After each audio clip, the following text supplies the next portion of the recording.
સંભળાય છે? હા બરાબર સંભળાય છે. છે? હા હા ચાલુ હા રાખો. બરાબર છે. હા હા. બધાને નમસ્કાર. સાદર આદરણીય દરેક સ્નેહી બહેનોને, ગર્ભવતી બહેનોને ખાસ બધાને આજે નમ્ર વિનંતી કે આજે આપણે આવો ઘડી સંસ્કારવાન પેઢીની અંદર જે આ ચાલી રહ્યું છે એની અંદર પરમ પૂજ્ય ગુરુદેવના ગંગા દશેરા અને ગુરુદેવના નિર્વાણ દિન અને ગંગાનું અવતરણ, આના વિશે આપણે થોડી માહિતી આપણે બધાને જાણવા માટે પ્રયત્ન કરીશું. તો બધા જ સૌપ્રથમ કમર સીધી, આંખો બંધ અને સમૂહની અંદર શશ્વરની અંદર ગાયત્રી મંત્રનું ઉચ્ચારણ કરીશું. ગાયત્રી મંત્રના ઉચ્ચારણની સાથે સાથે આપણે સૂર્ય એટલે કે સવિતાના તેજને આપણા શરીરની અંદર ધારણ કરીશું. આપણા શરીરના નસે નસની અંદર, રગે રગની અંદર પ્રખર પ્રજ્ઞા અને સજલ શ્રદ્ધાની જેમ આપણા શરીરના લોહીના કણે કણની અંદર સૂર્યનો પ્રકાશ વિકસિત થઈ રહ્યો છે. આપણી આજુબાજુના વાતાવરણની અંદર સૂર્યનો પ્રકાશ હિલોડા રહ્યો છે. આવા ભાવ સાથે સૂર્યના પ્રકાશની અંદર તૃપ્ત થઈ, મગ્ન થઈ અને સમૂહની અંદર, શશ્વની અંદર ગાયત્રી મંત્રનું ઉચ્ચારણ કરીશું. કમર સીધી, આંખો બંધ, સસ્વરની ભાવ સાથે મકર પ્રજ્ઞા અને સજલ શ્રદ્ધાના સાનિધ્ય હેઠળ ઓમ ભૂર્ભુવઃ સ્વઃ તત્સવિતુર્વરેણ્યં ભર્ગો દેવસ્ય ધીમહિ ધિયો યો નઃ પ્રચોદયાત્.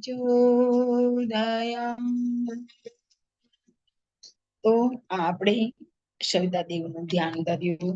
આપણે સૌ પ્રથમ જાણવાનું છે કે આજે ગંગા દશેરા અને ગાયત્રી જયંતિ અને ગુરુદેવનો નિર્વાણ દિવસ, આના વિશે આપણે થોડી ચર્ચા કરીશું.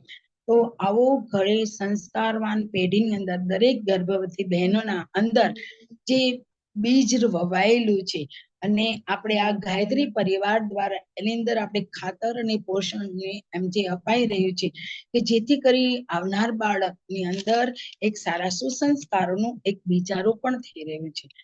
જેમ આપણે સવિતા દેવની અંદર સૂર્ય ઉગે છે અને આખા વિશ્વને પ્રકાશિત કરે છે. દરેક જાતની અંધકાર, અંધકાર, કાલીમાં કાલી અંધકાર દૂર કરે છે એવા સૂર્યનારાયણ ભગવાન આખા વિશ્વને પ્રકાશિત કરે છે.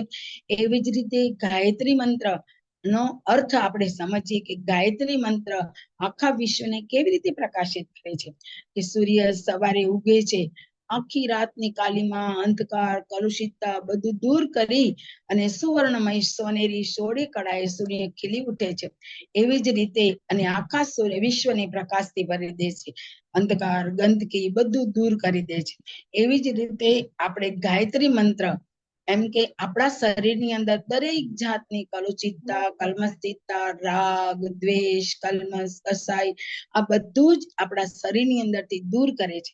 પણ ક્યારેક જો શ્રદ્ધાપૂર્વક ગાયત્રી મંત્રના જપ અને રટણ આપણે કર્યું હોય તો સૂર્ય જેમ આખા વિશ્વની અંદર જેમ જળ છે, સમુદ્રનું, દરિયાનું, બધા જ પાણીને આટલી સખત ગરમી આપતા વરાળ બને છે, વરાળથી વાદળ બને છે અને વાદળથી એમ કે આપણને વરસાદ મળે છે. તો એ દરિયાનું પાણી અને સરોવરનું પાણી કેવું હતું? ખારું પાણી હતું, ગંદુ પાણી હતું, કચરા વાળું પાણી હતું, કલુષિત પાણી હતું. એ પાણીને એમ કે વરાળ દ્વારા કેવું શુદ્ધ બનાવ્યું. જેમ આપણે ફિલ્ટર પાણી અત્યારે પીએ છીએ ને એમ બધા જ કચરા દૂર કરી અને ફિલ્ટર પાણીને બનાવ્યું. ફિલ્ટર પાણીને બનાવી અને આપણને વિશ્વને એ જ પાણી જલચક્રની જેમ પાછું આપ્યું. એવી જ રીતે ગાયત્રી મંત્ર આપણા બધાના શરીરના અંદર કલ્મશ, કસાય, રાગ, દોષ, દ્વેષ બધું દૂર કરી અને આપણને શ્રેષ્ઠતા તરફ આગળ લઈ જાય છે. તો પરમ પૂજ્ય ગુરુદેવ આપેલો ગાયત્રી મંત્ર એમ કે કેવી રીતે ઉત્પન્ન થયો છે. સૌથી પહેલા એનો ગાયત્રી મંત્રનો અર્થ સમજીએ કે ગાયત્રી મંત્ર 24 અક્ષરથી બનેલો છે. મહર્ષિ વિશ્વામિત્ર ઋષિએ ચારેય વેદોમાંથી ગાયત્રી મંત્રને સાર રૂપે ગણ્યો છે. ગાયત્રી મંત્રની અંદર 4 વેદો, ઉપનિષદો, ગીતા, રામાયણ, ભાગવત, મહાભારત આ બધાનો સાર એટલે ગાયત્રી આવી જાય છે. ગાયત્રી મંત્રની અંદર આવી જાય છે. બધા દેવોને ભજો અને એની સાથે સાથે જો ગાયત્રી મંત્ર ને પછી તો બધા દેવોને જે શક્તિ છે એ આપણને શક્તિ પૂરી મળી રહે છે. એવા ભાવ સાથે ગાયત્રી મંત્ર નો અર્થ જાણે કે પ્રાણ રક્ષક, દુઃખ નાશક, સુખ સ્વરૂપ, શ્રેષ્ઠ, તેજસ્વી, પાપ નાશક, દેહ સ્વરૂપ પરમાત્માને અમે અંતરાત્મામાં ધારણ કરીએ છીએ. તે પરમાત્મા અમારી બુદ્ધિને સન્માર્ગ તરફ પ્રેરિત કરો. તો આપણે જે ભગવાનને માનતા હોઈએ તે જ ભગવાનને માનીએ, પણ એમાં શ્રદ્ધા અને સાથે જો આપણે આ ગાયત્રી મંત્ર ઉમેરીએ તો સોનામાં સુગંધ મળવા જેવું છે. કારણ કે કોઈ વ્યક્તિ ગમે તે પોતાના ઈષ્ટદેવને માને છે, તો ઈષ્ટદેવ કેવા છે કે એની બધી ઈચ્છાઓ પૂર્ણ કરે છે, બધી કામનાઓ પૂર્ણ કરે છે, એના દુઃખ દૂર કરે છે, બરોબર. અને એમને જે કઈ મનોકામના હોય, એમની ઈચ્છાઓ હોય, બધું પૂર્ણ કરે છે. એવી જ રીતે ગાયત્રી મંત્ર પણ બધાની મનોકામના પૂર્ણ કરે છે. ગમે તે ધર્મના, જ્ઞાતિના, જાતિના લોકો ગાયત્રી મંત્ર બોલી શકે છે. અત્યારે તો મુસ્લિમને મસ્જિદની અંદર પણ ગાયત્રી મંત્ર ગવાઈ રહ્યો છે. જ્યારે આપણે કોર્ટની અંદર જે સેશન શરૂ થાય છે એની અંદર પણ ગાયત્રી મંત્ર દ્વારા એનું ઉદ્ઘાટન થઈ રહ્યું છે. તો આવો મહામૂલા ગાયત્રી મંત્રને એમ કે વિશ્વામિત્રજીએ ચારે વેદોના સારમાંથી ઉત્પન્ન તો કર્યો, પણ એમને ઘરે ઘરે પહોંચાડનાર એવા પરમ પૂજ્ય પંડિત દીર્ઘદ્રષ્ટા અને યુગ ઋષિ એવા પરમ પૂજ્ય આચાર્ય શ્રી રામ શર્મા આચાર્યજીએ ખૂબ જ નાની ઉંમરની અંદરથી ગાયત્રી મંત્રના સાક્ષાત્કાર કર્યો હતો. એવી રીતે સાક્ષાત્કાર કર્યો કે નાની વયની અંદર જ ગાયત્રી મંત્રના રટન કરતા કરતા એમના ગુરુ વિશ્વેશ્વરાનંદજીએ એમને પ્રકાશના દીવાની અંદર પોતાનું રૂપ પ્રગટ કરી 4 યુગોથી એમની સાથે જોડાયેલા છે એવું એમને ભાન કરાવ્યું. એમને પિક્ચરની અંદર ચિત્ર બતાવ્યા, તો આટલા વર્ષોથી મારી સાથે જોડાયેલો છો, 8 યુગોથી એમ કે મારી સાથે જોડાયેલા એવા પરમ પૂજ્ય ગુરુદેવનો અત્યારે આ વર્ષે એમ કે અવતાર, પ્રજ્ઞા અવતાર તરીકે એમને જાહેર કરવામાં આવ્યા છે. શા માટે પ્રજ્ઞા અવતાર તરીકે જાહેરવામાં આવ્યા છે? કે ગાયત્રી જયંતિના દિવસે જ એમનો ગાયત્રી માતા એમ કે ગંગા દશેરાના દિવસે જ આપણે ગાયત્રી મંત્રનો એમને ઉદ્ઘોષ કર્યો હતો. ગાયત્રી જેમ ઘરે ઘરે પહોંચવા માટે હિમાલયની ઋષિ સત્તાની અંદર સાનિધ્યની અંદર ખૂબ જ કઠિન તપશ્ચર્યા કરી. હિમાલયની અંદર અઘોર એકદમ નિશિચર પશુઓ, પક્ષીઓ, જીવજંતુઓ, હિંસક પ્રાણીઓની વચ્ચે ગુફાઓમાં, જંગલોમાં એકલા જ અટુલા રહી અને ખૂબ જ જેમ કે બધાની સાથે પ્રેમાળતા, જંગલી પશુઓની સાથે પ્રેમાળ ભર્યા ભાવ વર્તન સાથે તેઓ રહ્યા. એમાં દિવસની રોજની 66 માળા કરતા હતા. ગાયના ખવડાવેલા ઘઉં, જવમાંથી રોટલી બનાવી, છાસની રોટલી જ ખાઈ 66 માળા કરી અને તેમને 24 વર્ષના પુરુષ ચરણ કરી આખી યુવાની એમને પોતાની એક અગ્નિની અંદર આહુતિ આપી હતી. આવી યુવાનીની અંદર ખૂબ જ સાધના કરી અને તેઓ ખૂબ જ ગાયત્રીના પ્રખર પ્રજ્ઞા બન્યા અને ગાયત્રી શક્તિને પોતાના શરીરની અંદર ધારણ કરી. તેમણે નિશ્ચય કર્યો અને એમના ગુરુ એક સૂત્ર આપ્યું કે આપણે આ ધરતી પર સ્વર્ગ અને બધાના વિચાર મનુષ્યની અંદર દેવત્વ લાવવાનો તેમને એક મોઢાને સૂત્ર આપ્યું. અત્યારે જુઓ, ધરતી પર સ્વર્ગ તો આવી ગયું છે, ચારે બાજુ આપણે જોઈએ કે સ્વર્ગ એટલે શું? કે બધી સુખ, સગવડ, સમૃદ્ધિ આ બધું જ બધા નાનામાં નાના વ્યક્તિને પણ મળી રહ્યું છે. ત્યારે આપણે અત્યારે હવે એક જ બાકી રહ્યું છે કે બધાની અંદર દેવત્વનો વિકાસ. આ દેવત્વનો વિકાસ માટે પરમ પૂજ્ય ગુરુદેવે એક બધાની સૂત્ર આપ્યું છે કે તન મન ધનથી ગાયત્રી મંત્રના જાપ કરવાના છે. ગાયત્રી મંત્રના જાપથી એમ કે એક સુવર્ણ યુગ આવી જશે. બધી જ અનાચાર, અત્યાચાર, કુવિચાર, કલ્મશિતા બધું જ દૂર થઈ જશે અને આપણને એક સરસ મજાનો નવો યુગ સુવર્ણ યુગ આવે છે. અંધકાર યુગ દૂર થઈ અને નવો યુગ આવી જશે. તો આવનાર પેઢીની બહેનોને ખાસ એક જે પોતાના બાળકને પેટમાં પોષણ મળી રહ્યું છે એની ખાસ વિનંતી કે નાનું એવું બીજ છે, એ બીજ જમીનમાં દટાઈ જાય છે, એની અંદર થોડીક વાર અંધકાર સહન કરવો પડે છે, પણ એને પાણી અને ખાતર મળતા જ બીજ અંકુરિત થઈ અને પછી એકદમ વિકસિત થઈ જાય છે. નાનો એવો છોડ બને છે, એમાંથી વટવૃક્ષ બને છે. વટવૃક્ષ બનવાની સાથે સાથે એ કેટલા બધા વન્ય જીવોને રક્ષણ આપે છે. કે પક્ષીઓ કેટલા બધા અનેક જાતના પક્ષીઓ વડની ડાળીઓમાં નિવાસ કરે છે. પછી એના છાયણાની અંદર આવતા જતા વટી માર્ગો, ચાર પગા પશુઓ, હિંસક પ્રાણીઓ બધા નિષ્ણાંત કરી આરામ કરે છે. સાથે સાથે એને સૂકા થતા પાંદડા જે છે એ બધા વન્ય પક્ષીઓને એમ કે પોતાના પોષણ તરીકે મળી રહે છે. પછી એના સૂકા લાકડા ઈંધણ તરીકે કામ આવે છે. બોલો, આવો એક બીજ માંથી બનેલું વટવૃક્ષ આટલું બધું કામ આવે છે. તો આવનાર પેઢીની અંદર જે બીજારોપણ ગાયત્રી પરિવાર દ્વારા થઈ રહ્યું છે કે આવો ઘડી સંસ્કારવાન પેઢીની અંદર આ દર વખતે આવા નવા નવા એમ કે નાના નાના વિચારો આપીને જે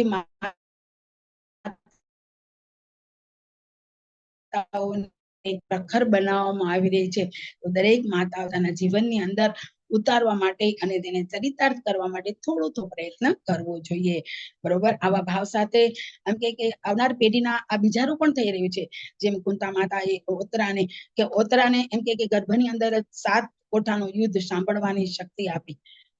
એટલે એમ કે ત્યારે નાનપણમાં આપણને ખબર નહીં પડે કે આ બાળક કેવું થશે, પણ જયારે સમય પ્રમાણે જયારે મોટો થયો, યુદ્ધના મેદાનમાં ત્યારે કોઈ ન કર્યું ભગીરથ કાર્ય એક અભિમન્યુ એ કરીને બતાવ્યું છે. તો આ બધું શેને લીધે બન્યું કે બીજારોપણના લીધે. તો હંમેશા માટે દરરોજ સારા સારા વિચારોનું સંકલન કરવાનું છે અને એને જીવનમાં ઉતારવા માટે પ્રયત્ન કરવાનો છે. આપણા બધાના જીવનની અંદર જે અંધકાર છે, અનાચાર છે, દૂર છે, દુષ્ટ વિચારો છે, કુવિચારો છે, આ બધાને દૂર કરી અને આપણે રાગ દ્વેષ છોડી, કલહ કંકેશ છોડી અને આપણે બધાના નવા જીવનને નવું એમ કે સૂર્યોદય લાવવા માટે આપણે ગાયત્રી મંત્રનું ખૂબ સતત જાપ કરવો પડશે. અને ગંગા દશેરા એટલે શું કે આવો ઘરે ઘરે ગાયત્રી મંત્ર અને ઘરે ઘરે પહોંચાડનાર યુગ દ્રષ્ટા પરમ પૂજ્ય દીર્ઘ દ્રષ્ટા યુગ ઋષિ એવા પરમ પૂજ્ય શ્રી રામ શર્મા આચાર્યજીએ કે ખૂબ જ કઠિન સાધના કરી અને જે કઈ શક્તિ મેળવી એ શક્તિને ઘરે ઘરે પહોંચાડી. અને એમને 1985 ની અંદર જયારે બધા પરિજનો સાથે બેઠા હતા ત્યારે એમણે ઘોષણા કરી કે હવે હું સૂક્ષ્મ કરેણમાં જઈ રહ્યો છું. કારણ કે આ સ્થૂળ શરીરથી અત્યારે જે વ્યાપેલા અનાચાર અંધકારના બધા દૂર થઈ શકશે નહીં. અને આ બધી કલુષિતતા દૂર કરવા માટે થઈ અને સૂક્ષ્મીકરણની સાધનામાં જઈ રહ્યો છું. સૂક્ષ્મીકરણની સાધનાની અંદર જઈ બધા 4 પદરોને ઉભા કરી અને ચારેય બાજુ ચારેય દિશાઓની અંદર મત્સ્ય અવતારની જેમ ગાયત્રી મંત્રને એટલો બધો પ્રચાર અને પ્રસાર કર્યો. 1990 ની અંદર આજે ગંગા દશેરા એટલે ભીમ 11 આગલો દિવસ હતો. જે રીતે ભગીરથ રાજાને 60,000 પુત્રો હતા. એ પુત્રોના મરણ થયા હતા અને તેના શાંતિ માટે થઈ અને તેમણે ગંગાની ખૂબ જ તપશ્ચર્યા કરી. શંકર ભગવાનની જટામાંથી ગંગાને અવતરિત કરવા માટે ખૂબ જ કઠિન ભગીરથ રાજાએ તપ કર્યું અને તપની સિદ્ધિ માટે સિદ્ધ થઈ શંકર ભગવાન પ્રસન્ન થઈ અને ગાયત્રીને ગંગા રૂપે સ્વર્ગમાંથી નીચે ધરતી ઉપર અવતરણ કરી. એ ગંગાજી ધરતી ઉપર આવ્યા, બધા જ સગરના પુત્રો ભગીરથના પુત્રોનો એમ કે ઉદ્ધાર કર્યો. સાથે સાથે પૃથ્વી પર રહેલા બધા ધરતી પુત્રોને ખેતીની અંદર ઉપયોગ બન્યા, વિકાસ ઉદ્યોગની અંદર વિકાસ, માનવના જીવનની અંદર રહેણા આજીવિકાની અંદર પાણી જલ એ જીવન છે. એવી રીતના એ ગંગા મૈયાએ બધાનું ભરણ પોષણ કરી અને પોતાનું એમ કે જીવન પસાર કર્યું. એવી જ રીતે પરમ પૂજ્ય ગુરુદેવજીએ એ જ દિવસે એમ કે ગાયત્રીના ગંગાના અવતરણ દિવસે એટલે ભીમ 11 આગલા દિવસે ગંગા મૈયાના એમ કે અવતરણના દિવસે સવારના પોરમાં 1990 નો સમય હતો. સવારનો સમય હતો. શાંતિકુંજ હરિદ્વારની અંદર ઘણા બધા લગ્નો હતા, સંસ્કારો થઈ રહ્યા હતા, ઘણી બધી એમ કે લોકોની ભીડ જામેલી હતી. આવા ભીડની અંદર પરમ પૂજ્ય ગુરુદેવે સવારના પહોરની અંદર એમ કે ગાયત્રી મંદિરની અંદર એક ધ્વનિ માતાજીનું ભક્તિ ગીત ગાઈ રહ્યું હતું કે માં તેરે ચરણોं में हम शीश झुकाते हैं, શ્રદ્ધા પૂરિત હોકર દો અશ્રુ ચઢાતે. આ ગીતનું ગુંજન થતું હતું. પરમ પૂજ્ય ગુરુદેવે વરિષ્ઠ પરિજનોને કીધું કે કોઈને પણ કાંઈ મુશ્કેલી ન નડે, બધું જ કાર્ય યથાવત પૂર્ણ થાય એવી રીતના મારા એમ કે કોઈને પણ પૂર્ણ ન થાય, બધા જ કાર્ય પૂર્ણ કરી મારા આ સ્થૂળ શરીરને હું માના ચરણની અંદર સમર્પિત કરું છું. અને માની ગોદની અંદર છેલ્લા ગાયત્રી મંત્ર બોલતા બોલતા એમને સ્થૂળ શરીરનો એમ કે સ્થૂળ શરીર માતાજીના ગોદમાં સમર્પિત કરી અને સૂક્ષ્મ શરીરમાં એમ કે વિલીન થઈ ગયા. અત્યારે આપણે જોઈ રહ્યા છીએ કે ગાયત્રી પરિવાર મત્સ્ય અવતારની જેમ ચારેય બાજુ દેશ વિદેશ પરદેશની અંદર કોઈ જગ્યા એવી ખાલી નથી કે જે ગાયત્રી પરિવાર જ્યાં પહોંચ્યો ન હોય, જ્યાં ગાયત્રી મંત્ર ન પહોંચ્યો હોય. એવા આ પરમ પૂજ્ય ગુરુદેવે તેમના નિર્વાણ દિનના દિવસે ઘોષણા કરી હતી કે હમ સુધરેંગે યુગ સુધરેગા, અને યુગ નિર્માણ ધરતી પર સ્વર્ગ લાવવાનું આપણું જે કાર્ય છે એ ભગીરથ કાર્યનો ભાર આપ બધા ઉપર સોંપી ગયા છે. એમણે કીધું છે કે આવનાર એમ કે આટલા બધા મહાન વિચાર ક્રાંતિકારીઓ બધા બન્યા, લડવૈયાઓ બન્યા, મહર્ષિ અરવિંદ જેવા મોટા મોટા સંતો મહંતો, શિવાજી મહારાણા પ્રતાપ, ઝાંસી રાણી, આવા અનેક દેવી શક્તિઓ, આધ્યાત્મિક શક્તિઓ સાથે વીરાંગનાઓ, આ બધું જ જેવી રીતના થયું એવી રીતના હવેની પેઢીની અંદર પણ આપણે એવા નવા નવા નિર્માણ આપણે કરવાના છે કે જેથી કરીને યુગના નિર્માણનું યુગનું કાર્ય ખંભે આપણે સોંપ્યું છે એ આપણે ખંભે ખંભા મેલાવી, કદમથી કદમ મેલાવી અને આ કાર્યને આગળ વધારવા માટે સતત પ્રયત્ન કરીએ. આવા પરમ પૂજ્ય ગુરુદેવની જે ઈચ્છા નિષ્ઠા હતી એ નિષ્ઠાને આપણે પૂરી કરવા માટે થઈ અને આપણે ભગવાનના ચરણની અંદર સમર્પિત થયેલા એવા ગુરુદેવ જેમણે યજુર્વેદ, સામવેદ, ઋગ્વેદ અને અથર્વવેદના ચારે ચાર વેદોનો 3200 પુસ્તકની અંદર ભાષાંતર એમને પુસ્તકો લખ્યા છે.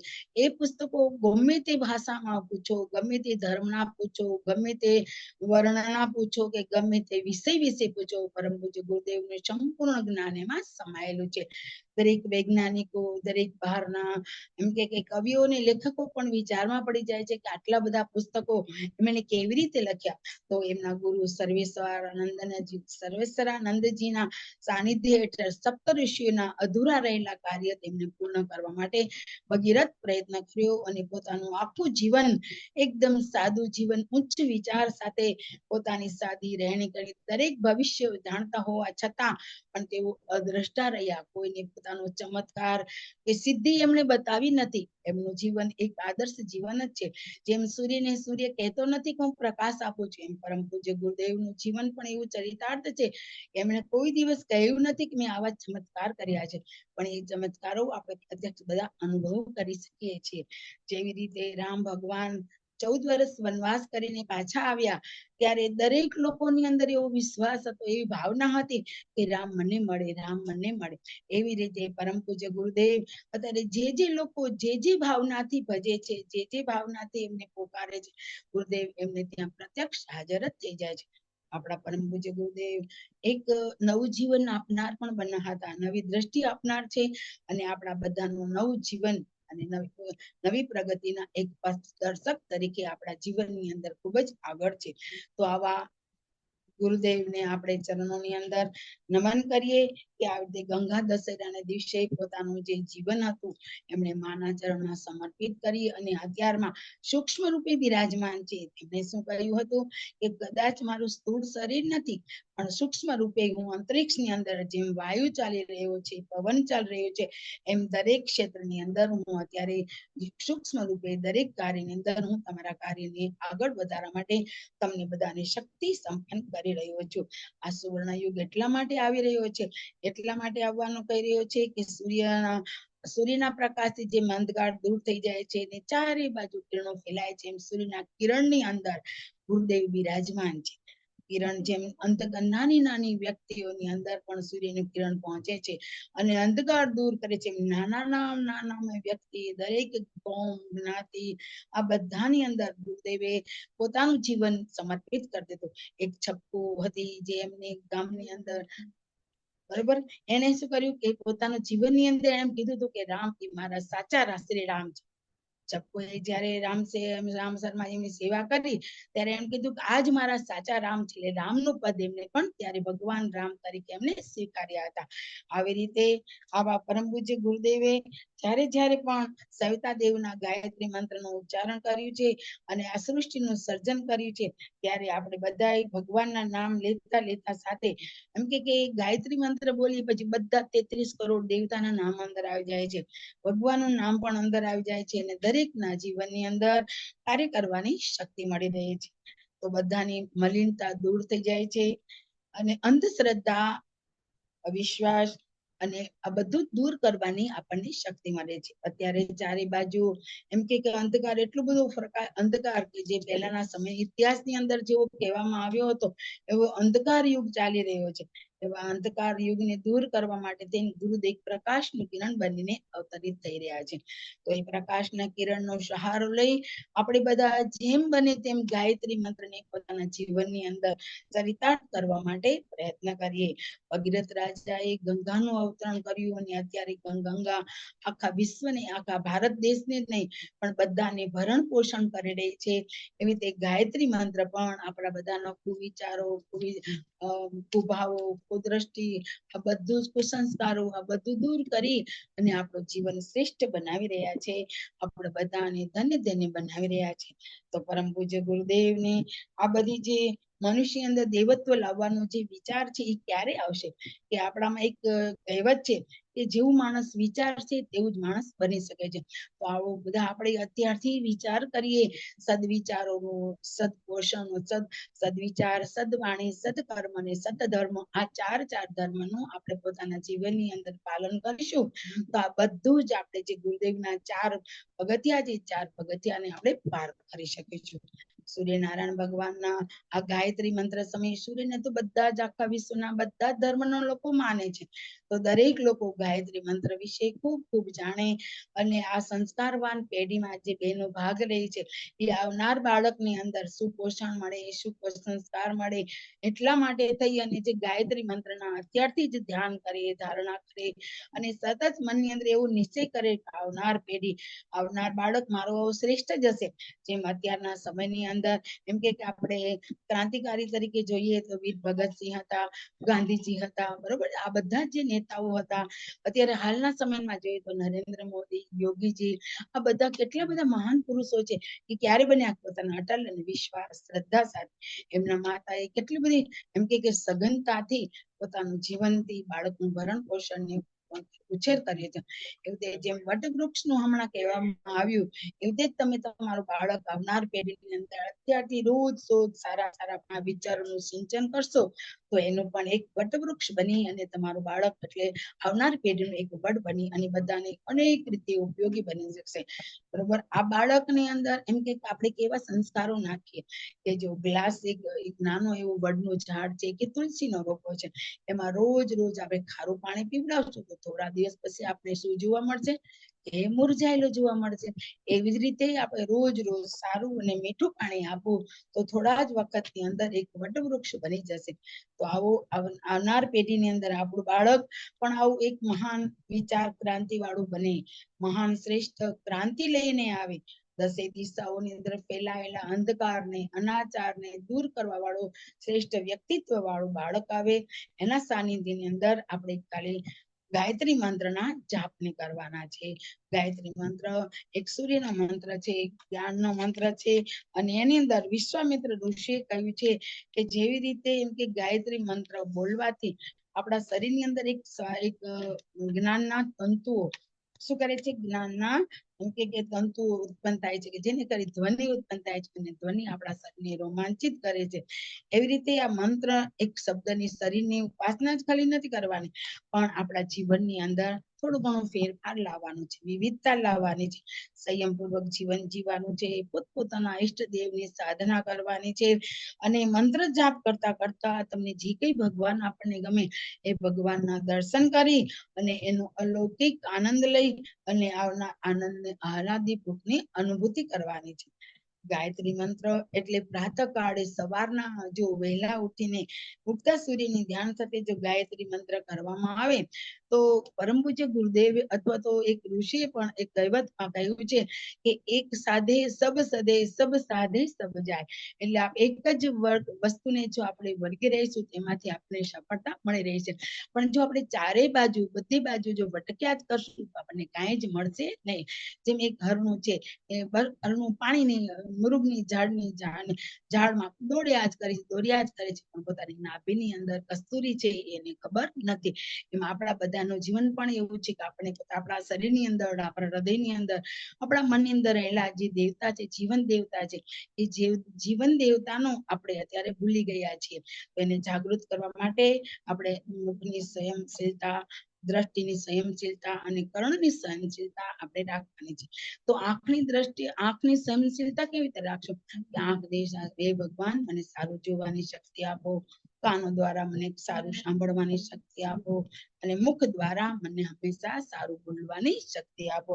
આ પરમ પૂજ્ય ગુરુદેવના જે વિચારો છે એ વિચારોને આપણે જીવનની અંદર ઉતારવા માટે સાર્થકતા ગણીએ. હે ભગવાન, તમારા રૂપનું ધ્યાન કરતા કરતા જ અમારા જીવનની અંદર હું આ બધું જ ઉતારી શકું. સાથે સાથે ભૌતિક સુખ ભોગવતા પણ આપનાર કોણ છે એને હંમેશા આપણે યાદ કરીએ. અત્યારે આ સમય એવો છે કે બધું જ સુખ વૈભવ ભોગવતાની સાથે સાથે આપણા પરમ કૃપાળુ પરમાત્માને આપણા જીવનની અંદર, આપણા પરમ કૃપાળુ પરમાત્માને જીવનની અંદર એમને રોજ નિયમિત આપણે યાદ કરતા રહીએ. આપણે ફક્ત ઈચ્છા પૂર્તિ માટે જ ભગવાનને યાદ ન કરીએ, પણ વિશ્વના કલ્યાણ માટે, વિશ્વના લોક મંગલના કાર્ય માટે અને જનહિતના કાર્ય માટે, નીચેલા લોકોને ઊંચે આગળ વધારવા માટે આપણે સતત પ્રયત્ન ભેગા મળી અને આપણે આ કાર્ય કરીએ. બધા જ મંત્રોની અંદર ગાયત્રી મંત્રને મુગટમણી કહેવામાં આવે છે. તો મુગટમણી એટલે શું? જેમ રાજાઓના મસ્તક ઉપર મુગટ શોભે એમ આટલા બધા મંત્રોની અંદર ગાયત્રી મંત્ર એક શિરોમણી મંત્ર છે. તો આવો આ પરમ પૂજ્ય ગુરુદેવે આપેલા ગાયત્રી મંત્રને અને આજના એમ કે જે ગંગા દશેરાના દિવસે જેમણે પોતાનું નિર્વાણ કર્યું, એ નિર્વાણના અર્થને આપણે ગુરુદેવ પોતે જ કહે છે કે હું ક્યારેય પણ આ તમને બધાનું કે કોઈ પણ રીતે હું અહીંયાથી જતો નથી રહ્યો, હું સર્વ જગ્યાએ અત્ર તત્ર ને સર્વત્ર સમાયેલો છું, પણ તમારે સાનિધ્ય મેળવવા માટે થોડી તપ, સાધના અને આરાધના કરવી પડશે. તપ એટલે પોતાના માટે, લોક કલ્યાણ માટે, પોતાના માટે, સ્વાસ્થ્ય માટે માળા કરવાની. આરાધના એટલે શું? કે ભગવાનનું સતત કાર્ય કરવાનું. આ ત્રણેય કાર્ય કરતા કરતા આપણે ગુરુદેવના કાર્યની અંદર ખૂબ જ આગળ વધીએ અને એની સાથે સાથે જીવનની અંદર નિરાકાર, નિર્ગુણ અને સાકાર એવા ભગવાનને ગાયત્રી મંત્રને ઉગતા સૂર્યની સાથે સાથે આપણે જીવનમાં ઉતારવા માટે પ્રયત્ન કરીએ. આપણા આત્માની અંદર રહેલા પરમાત્માને જાણીએ કે આત્મા, આપણે જો ક્યારેક ખોટું કાર્ય કરશું ને તો આપણો આત્મા તરત જ ના પાડશે કે નહીં, આ કાર્ય યોગ્ય નથી. કારણ કે આપણે તરત જ સાચી વાત આપણો આત્મા આપણે તરત જ કહી દે છે. તો આત્મારૂપી પરમાત્માનું ઘડતર કરવા માટે ગાયત્રી મંત્રનું અનુસરણ કરીએ. ગાયત્રી મંત્ર એટલે સૂર્ય મંત્રને જીવનમાં ઉતારવા માટે પ્રયત્ન કરીએ. ભાવ સાથે હે ભગવાન, પરમ પૂજ્ય ગુરુદેવ, આપણે આપેલા કાર્યને બ્રહ્મ પ્રકાશની અંદર આપણે સાધના અંદર આરાધના કરવા માટે થઈ અને આપણે આગળ વધીએ એવા ભાવ સાથે પરમ પૂજ્ય ગુરુદેવજી કહે છે કે આ 3200 મેં પુસ્તક લખ્યા છે, એમાં નાની પોકેટ બુકો પણ છે, મોટા પુસ્તકો પણ છે. દરેક ક્ષેત્રની અંદર આ પુસ્તકોનું આપણે વાંચન વધારે ને વધારે કરીએ. કે જે આપણે અત્યારે પણ કહેવામાં આવે છે કે પુસ્તકો આપણા સારા મિત્રો છે. તો આખા દિવસની અંદર સમય કાઢી અને સતત થોડા એક કલાક, અડધો કલાક, 15, 20 મિનિટ પણ કોઈ સારા પુસ્તકનું વાંચન કરીએ. વાંચન કરીને પાછી એટલું મૂકી નથી દેવાનું, પણ ચિંતન અને મનન કરવાનું છે કે આધ્યાત્મિકતાની અંદર આ પુસ્તકની અંદર શું કહેવા માંગે છે. જેમ નાના બાળકોને આપણે વાર્તા કહીએ અને એક રસપ્રસથી સાંભળે અને પછી જયારે બીજા બાળકો હોય એની સાથે શેર કરે છે, એમાં આપણે પણ નવું જાણીએ, શીખીએ અને જે અણઘડ વ્યક્તિ છે, જેને ન જાણતા છે, એવા લોકોને આપણે જાણવા માટે સતત પ્રયત્ન કરીએ. એના પ્રયત્ન માટે થોડુંક ભગવાનને એમ કે આપણે શક્તિ મેળવવા માટે સાધના ખૂબ જ જરૂર છે. દરેક વ્યક્તિએ વિધિપૂર્વક સાધના કરવાથી, જપ કરવાથી અને મંત્રના વિધિપૂર્વક જાપ કરવાથી આપણે બધાની અંદર એક શક્તિ મળી રહે છે. જેમ નાનો એવો પોસેટો હોય, સતત જાપ કરવો, એમાંથી મચ્છર બની જાય છે કેટલી વાર, પણ એને એક જ ધ્યાન હોય છે કે હું આવો બનવાનો જ છું. તો આવો આપણે પણ એવું જ કરીએ કે આપણા જીવનની અંદર નાના એવી સદવિચારનું સિંચન કરીએ કે આપણા સારા વિચારો એકદમ એવા વિકસિત પલ્વિત થઈ અને આગળ વધે અને મોટું વટવૃક્ષ બની અને બીજાને ઉપયોગી બની શકે. આવતા પરસ્થાને આ પુસ્તકોનું આપણે વાંચીએ અને બીજાને પણ વંચાવવા માટે પ્રયત્ન કરીએ. પરમ પૂજ્ય ગુરુદેવે જ્યારે તેમના ગુરુ સર્વેશ્વરાનંદજીને સાનિધ્યને હેઠળ હિમાલયની અંદર તપસ્યા કરી હતી, ત્યારે એમણે કહ્યું હતું કે સપ્તઋષિના જે અધૂરા કાર્ય છે, એ અધૂરા કાર્યને તેમને પૂર્ણ કરવા માટે તેને એમને પોતાનું જીવન સમર્પિત કર્યું. આખી યુવાની એમને તપ સાધનામાં કરી દીધી. સપ્તઋષિઓજી હરિદ્વાર શાંતિકુંજની અંદર બેઠા છે, તો ચરક ઋષિ એટલે આયુર્વેદનો એમને કર્યો યજ્ઞ, યાજ્ઞવલ્ક એટલે યજ્ઞની પણ અત્યારે પરંપરાઓ ચાલુ રાખી છે. બરોબર, વેદો ઉપનિષદોનો સાર દરેક પરશુરામ એટલે અનિતિ, અત્યાચાર, અનાચાર, આ બધા જે ગુણો છે એ ગુણોને એક જ વખતે પોતાના જીવનની અંદર ઉતારી અને 80 વર્ષને 90 વર્ષ સુધીનું જીવન જીવી અને પોતાનું આખું જીવન અગ્નિની અંદર જેમ ઘીને આહુતિ આપી અને એની અંદર કેમ ચારે બાજુ પ્રકાશ ફેલાઈ જાય છે, બસ એવી રીતે પરમ પૂજ્ય વંદનીય માતાજીની સાથે સાથે પોતાનું જીવન પણ એમને આખું સમર્પિત કરી દેશ માટે અને દેશના ઉત્થાન માટે, લોકોના ઉચ્ચ જીવન માટે, કલેમા પાલિશ અને વિચાર દુર્બુદ્ધિને દૂર કરવા માટે થઈ અને આજે એમને સાનિધ્ય મેળવ્યું એવા પરમ પૂજ્ય ગુરુદેવ ના વંદનની અંદર, ચરણની અંદર આપણે વંદન વારંવાર કરીએ કે પરમ પૂજ્ય ગુરુદેવ તમારા જીવનની અંદર અનુસરણ કરવાની અમને શક્તિ આપો.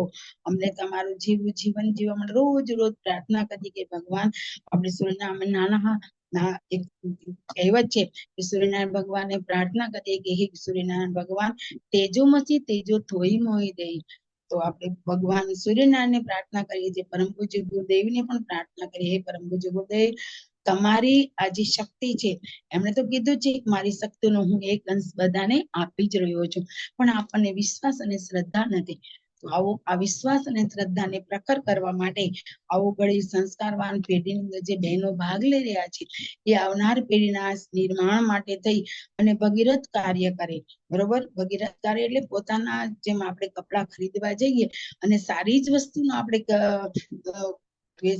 ખરીદી કરીએ છીએ, એવી જ રીતે તમે પણ તમારા આવનાર બાળક માટે સારું શુભ ચિંતન કરજો, શુભ વિચાર કરજો અને સદ ચિંતન કરી આપણા આવનાર બાળક માટે સાફ શુભેચ્છા મેળવજો. આ પરમ પૂજ્ય ગુરુદેવના સંદેશાની અંદર આપણે ગુરુદેવે ભારતને એમ કે વિશ્વ ગુરુ બનાવવા માટે તેની ઘોષણા કરી હતી અને આપણે અત્યારે ચારે બાજુ આવા એમ કે કલુષિત વાતાવરણની અંદર પણ આપણે જોઈ રહ્યા છીએ કે આપણો ભારત જગત ગુરુ બનવા માટે જઈ રહ્યો છે.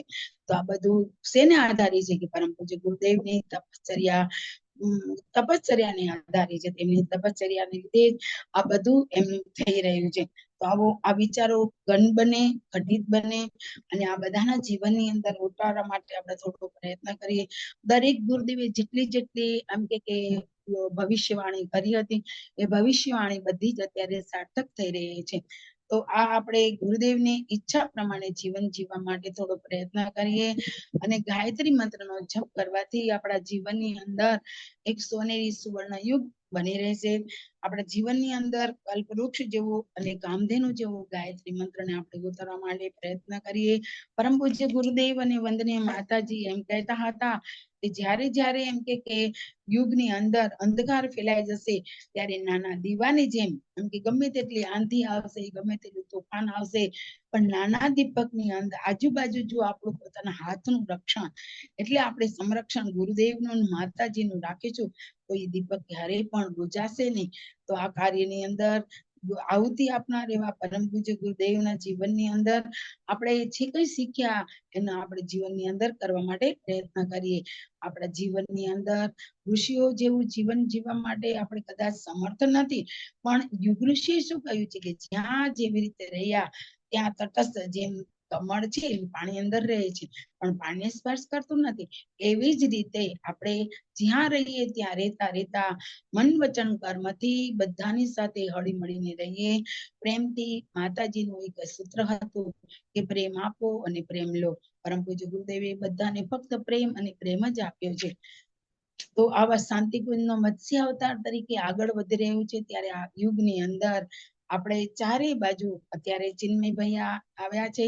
ચિન્મય ભૈયા એ કેટલા વિશ્વની અંદર કેટલી બધી શ્રેષ્ઠ પુરુષ તરીકે એમ કે શ્રેષ્ઠ વક્તા તરીકે એમને જે સન્માન મળ્યું છે એ ક્યારેક એના ગુરુદેવનું એને ખૂબ જ એના ઉપર એક શ્રદ્ધા અને વિશ્વાસ સાથે ગુરુદેવના આશીર્વાદ એમના ઉપર છે, કે જેથી કરી અને આપણા ગાયત્રી પરિવારનો મત્સ્ય અવતારની જેમ એક ગુરુદેવે કર્યો એના કરતા અગણિત ગણો અત્યારે ચાલો વિસ્તાર થઈ રહ્યો છે. પણ કોને આધારિત છે? પરમ પૂજ્ય ગુરુદેવ મૂળમાં આધારિત છે. તો આવો આ પરમ પૂજ્ય ગુરુદેવના જે વિચારોને આપણે જીવનમાં જોયા, જાણ્યા, એને જીવનમાં ઉતારવા માટે પ્રયત્ન કરીએ. અને દરેક બહેનો જે આવનાર પેઢીનું બાળક નવું પેઢું આવવાનું છે એને ખૂબ જ સુસંસ્કારિત બનાવીએ, દરેક સંસ્કારો બધા કરાવે. અને જેમ આપણા દરેક માતાઓ તમે જોઈ હશે કે શિવાજીની માતાએ કેવી રીતે એનું લાલન પાલન કરી અને એમને પોષણ કરી અને કેવા બહાદુર બનાવ્યા, એમ આપણે પણ આપણી દીકરી કે દીકરા હોય તો ઝાંસીની અત્યારે કોઈ એવું ક્ષેત્ર નથી કે જ્યાં દીકરી એમ કે પહોંચી ન હોય. તો દરેક બહેનોને એવું મનની અંદર એવી ભાવના રાખજો, વિચારો કરજો કે મારું બાળક પણ આવું શ્રેષ્ઠ બને, આવું વિચારવાન બને અને આવું ક્રાંતિવાન બને. દરેક દુર્ગુણોથી દૂર રાખવા માટે સતત પ્રયત્ન કરીએ. અત્યારના સમયની અંદર ચારે બાજુ દુરાચરણ છે, કુવિચાર છે, કલુષિતતા છે. આ કુવિચાર કલુષિતતાને દૂર કરવા માટે તેને એક જ ઉપાય છે કે સદવિચાર, સદવાણી અને સદવર્તન. આટલું જો બધાના જીવનની અંદર આવી જાય તો બધાનું જીવન શ્રેષ્ઠ બની જાય છે. તો આવો આ કલ્મશ કસાયને દૂર કરવા માટે તે નાના બાળકોને આપણે ગાયત્રી મંત્ર પહેલેથી જ શીખડાવતા રહીએ. ગુરુદેવનું સૂત્ર છે કે યુગની અંદર એમ કે ધરતી પર સ્વર્ગ તો આવી ગયું છે, સ્વર્ગને આપણે એમ કે કેવું બનાવશું? કલ્પવૃક્ષ વાવી વાવી દરેક વૃક્ષો એમ કે આવનાર પેઢીના જે બાળકો છે એ બધા અલગ અલગ જાતના પુષ્પો બની, રંગબેરંગી સુગંધી પુષ્પો બની બગીચો એક સરસ મજાનું ખીલી ઉઠે. સાથે સાથે એમ કે જીવનની અંદર લોક મંગલના કાર્ય કરવાનું માનસ પહેલેથી જ એની અંદર આપણે જીવનનું ઘડતર એવી રીતે કરીએ કે નાનું બાળક પહેલેથી જ એમ કે લોક કલ્યાણના કાર્ય અંદર આગળ વધતું રહે. વિશ્વના જગત ગુરુ બનવા માટેનું જે અત્યારે નરેન્દ્ર મોદી કેટલું બધું સઘન કાર્ય કરી રહ્યા છે, એ કાર્ય આપણું બાળક પણ એવું જ કરી શકે છે. તો આવું આવનાર દરેક બહેનોને ખાસ વિનંતી કરવામાં આવે છે કે પરમ પૂજ્ય ગુરુદેવે જે કઈ કાર્ય કર્યું છે અને આજના ગંગા દશેરાના દિવસે ગંગા જેમ હજી પણ સતત ધરતીના લોકોનું ભરણ પોષણ ને રક્ષણ કરી રહી છે, એવી રીતે પરમ પૂજ્ય ગુરુદેવ ગાયત્રી મંત્ર દ્વારા ઉપાસના, સાધના અને આરાધના દ્વારા બધાનો જીવનનું લોક મંગલનું કાર્ય થઈ રહ્યું છે. તો આ લોક મંગલના કાર્યની અંદર આપણે સહભાગી બની સાથે સાથે એમના જીવનને આપણા જીવનની અંદર ઉતારવા માટે સતત પ્રયત્ન કરીએ. ગુરુદેવ કહે છે કે હમ સુધરેંગે યુગ સુધરેગા. એટલે આપણે બીજું બધું તો ઠીક છે, પણ પેલા પોતે જ સુધારવા માટે પ્રયત્ન કરીશું તો આપણા અંદર જે ઘેરા, કલ્મશ, કસાય, દ્વેષ, અનીતિ, અનાચાર, અત્યાચાર, જે આપણા કુવિચારો, કુસંસ્કારો છે આ બધું જ દૂર કરતા રહીએ તો આપણે એમ કે હમ સુધરેંગે તો આપણે કોઈને કેવું નહીં પડે કે તમે આપણું જીવન જોઈને જ બીજા આપણે જીવનનો આદર્શ ગણી અને આપણને અનુસરવા લાગશે. કારણ કે જો બીજાને સુધરવા જઈશું તો આપણું પોતાનું ક્યારે સુધરશું? એટલે જ કહેવામાં આવે છે કે હમ સુધરેંગે યુગ સુધરેગા. પહેલા પોતાની જાતને સુધારવા માટે પ્રયત્ન કરીએ, પોતાના જીવન દેવતાને સુધારવા માટે પ્રયત્ન કરીએ અને પછી આપણે પોતાની જે મેસેજ એમ યુગ બદલતા જાય કે આપણે દેશને એક ગાયત્રી પ્રજ્ઞા ગીતની કડી છે કે નારિયા દેશ કી જાગ જાય અગર યુગ સ્વયં ही બદલતા ચલા જાયેગા. તો આવનાર પેઢીની અંદર જે બહેનો છે તો સાદગી અને સંયમથી સ્વીકારી લે, પોતે જો સુધરતી જાય તો આવનાર પેઢી પોતાની રીતે સુધરવાની છે. કારણ કે એની અંદર ઘણા બધા એવા સંસ્કારો નારીઓની અંદર છે કે જે આપણે કોઈ રીતે ક્યાંયથી પણ ગણી શકાતા નથી. તો એ કુસંસ્કારોનું દૂર કરીએ તો જ આ સુસંસ્કારનું સિંચન થઈ શકશે. તો આવો આગળ આવનાર પેઢીની અંદર આ બધા ગુણો આપણે જીવનની અંદર માટે પ્રયત્ન કરીએ. પછી પરમ પૂજ્ય ગુરુદેવ હિમાલયની અંદર રહેતા ત્યારે હિંસક પશુઓની સાથે કેવી રીતે રહેતા હતા કે જાણે મિત્રતા સાથે મિત્ર જઈને રહેતા હતા. અગોચર એમ કે સાવ સુનસાન જંગલ હોય, અનેક હિંસક પ્રાણીઓ, એ બધાની વચ્ચે રહીને પણ પરમ પૂજ્ય ગુરુદેવે 24 વર્ષ સુધી પુરસ્ચરણ 24,000 ગાયત્રી મંત્રનું પુરસ્ચરણ કર્યું છે. એકલા જેવા એવા જંગલની અંદર રહી પોતાનું જીવન યુવાની આખી અને સાધના કરવામાં અને સાધના દ્વારા જ એમને ગાયત્રી યુગ શક્તિ એમને પ્રાપ્ત થઈ છે. એમને શક્તિનું સામર્થ્ય મળ્યું છે અને એ શક્તિ સૃષ્ટિની રચના માટે થઈ અને એમના ગુરુએ તેમને આદર્શ કર્યા અને અધૂરા કાર્ય પૂર્ણ કરવા માટે તેમને આગળ વધાર્યા. તો આવા જે સપ્ત ઋષિઓની પ્રેરણાથી એમને જે આ પુસ્તકો લખ્યા અને એમની આંતરવેદના એ છે કે મારા પુસ્તકને આપણે ઘરે ઘરે પહોંચાડીએ. તો દરેકને ખાસ બહેનોની વિનંતી છે કે પુસ્તકોનું વાંચન બધા જરૂર કરીએ. સતત વાંચન અને ચિંતનને મનન કરીએ અને બીજાને પણ શેર કરવા માટે આપણે આગળ કરીએ. કે પુસ્તકો ભલે ઝાઝા ન વાંચીએ તો પણ થોડાક પુસ્તકો વાંચન કરી અને બીજાને વંચાવવા માટે સતત પ્રયત્ન કરીએ. આવો આપણે જે ગુરુદેવનો સંદેશો છે એ કામધેનુ જેવું ગાયત્રી મંત્ર, કલ્પવૃક્ષ જેવું ગાયત્રી મંત્ર અને દરેક ઈચ્છાઓને પૂર્ણ કરવા માટે એવું ગાયત્રી મંત્રને તપશ્ચર્યા કરી સાધના કરનાર પરમ પૂજ્ય ગુરુદેવને આપણે જીવનની અંદર એમ કે અધૂરા કાર્ય પૂર્ણ કરવા માટેનો આપણે જવાબદારી પોતે ઉપાડીએ.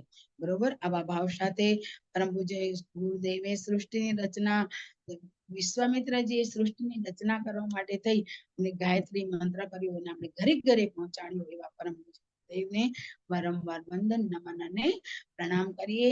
આ પરમ પૂજ્ય ગુરુદેવ એ ગુરુદેવ તો છે પણ સદગુરુ અને મહાન ગુરુ આપણને મળ્યા છે.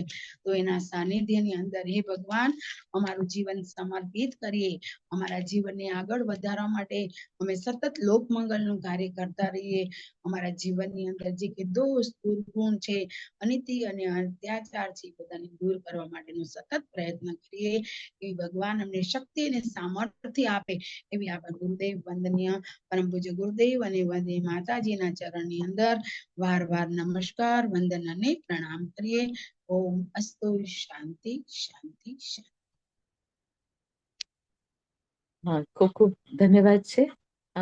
ઉષાબેન ખૂબ જ સુંદર ગાયત્રી મંત્ર શું છે અને પરમ પૂજ્ય ગુરુદેવે ગાયત્રી મંત્રને કઈ રીતે એની વ્યાખ્યા કરી છે એ ખૂબ જ સરસ રીતે દરેક ગર્ભવતી માતાઓને એમણે સમજાવ્યું કે ગાયત્રી મંત્ર ગુરુદેવ દ્વારા જે આપવામાં આવેલો છે એ જીવનને ઉત્કૃષ્ટ બનાવવા માટેનો મંત્ર છે અને સાચા અર્થમાં ગુરુદેવે કહેલું કે મેને દૂસરી ગાયત્રી બનાવી. એ સાર્થક કઈ રીતે કરી શકાય જ્યારે મનુષ્યમાં દેવત્વ નો ઉદય થાય.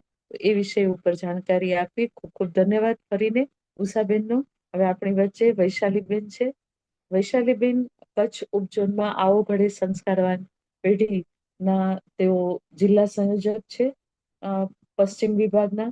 પૂર્વ વિભાગમાં અમારે ભાવનાબેન છે. પશ્ચિમમાં અમારે વૈશાલીબેન સંભાળી રહ્યા છે અને ખૂબ જ સુંદર રીતે નિયમિત ગર્ભવતી માતાઓ માટે ઓફલાઈન સેશન દર મહિનાના પહેલા રવિવારે ગાયત્રી શક્તિપીઠમાં એ સેવા આપે છે.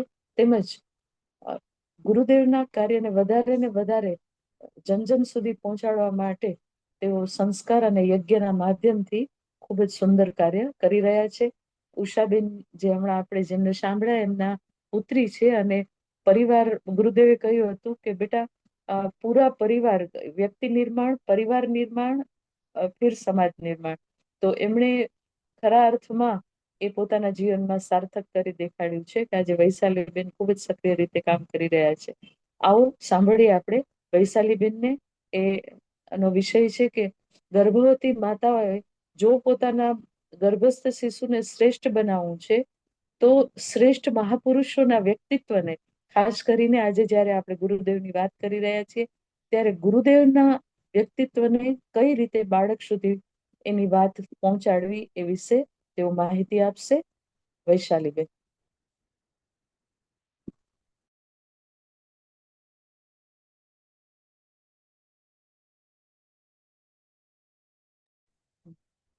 આપનું માઇક અનમ્યુટ કરજો અને વિડીયો ઓન કરજો અને સ્ક્રીન શેર થઈ શકશે તમારે મોબાઈલમાંથી.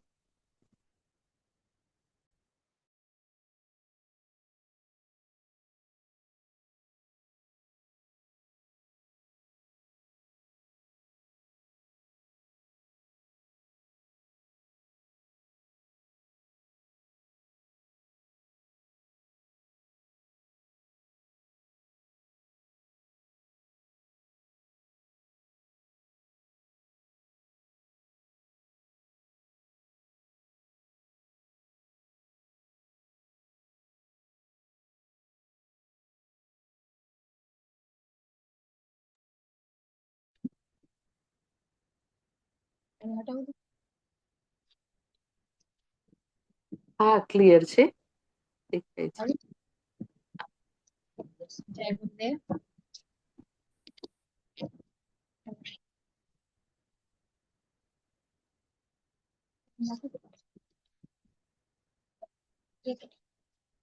જય ગુરુદેવ.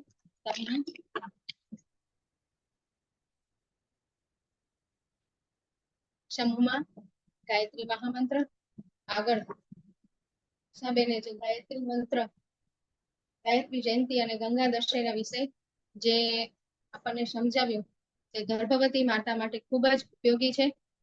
આજે ગર્ભવતી માતાને પરમ પૂજ્ય ગુરુદેવ કે પંડિત શ્રી રામ શર્મા આચાર્ય અને એક યુગ સૃજેતા જેને આપણે તેના તરીકે જાણીએ છીએ, તો એમના વિશે આજે થોડો પરિચય મેળવીશું. ગર્ભ સંવાદ દ્વારા, આગળ સંગીતાબેને કીધું એ રીતે આપણે ગર્ભ સંવાદ દ્વારા, મહાપુરુષોના સંવાદ દ્વારા ગર્ભમાં રહેલ બાળકને સારા સંસ્કાર આપણે આપી શકીએ છીએ. ગર્ભવતી માતાને ખ્યાલ જ છે કે આપણે સંવાદ આ સમય દરમિયાન ખૂબ જ જરૂરી છે. કારણ કે સંવાદ શું છે કે સંવાદ કરવાથી બાળકમાં આપણે જેવા કે ધૈર્ય, સાહસ, કરુણા, મમતા, શૌર્ય, સહનશીલતા, ઈમાનદારી, આ જે બધા ગુણો છે એ આપણે ગર્ભમાં બાળકને આપણે સંવાદ દ્વારા સારી રીતે દઈ શકીએ છીએ. હવે સંવાદની અલગ અલગ રીતો છે, જેમ કે સંગીત દ્વારા, વાર્તા દ્વારા, પ્રેરણાદાયી પ્રસંગો દ્વારા, મહાપુરુષોના ચરિત્રો દ્વારા. તો એ રીતે આજે આપણે પરમ પૂજ્ય પંડિત શ્રી રામ શર્મા આચાર્યજી, જે વેદમૂર્તિ, તપોનિષ્ઠ છે, સમાજ સુધારક છે, જેણે પોતાનું આખું જીવન વ્યક્તિઓના માનવ જીવનના ઉદ્ધાર માટે, જન કલ્યાણ માટે ખર્ચી દીધું, તેવા શ્રી રામ શર્મા આચાર્યજીના ગુણોને આપણે ગર્ભમાં રહેલા બાળકને પરિચિત કરાવશું. અને માતા એવી ભાવના કરે કે પરમ પૂજ્ય ગુરુદેવ જેવા ગુણો ગર્ભમાં રહેલા બાળકમાં આવે, જેથી તે રાષ્ટ્રનું નિર્માણ કરી શકે, સારું સમાજ નિર્માણ કરી શકે અને આપણે યુગ નિર્માણ પણ સારું થઈ શકે, એવા ભાવ સાથે આપણે જોઈએ.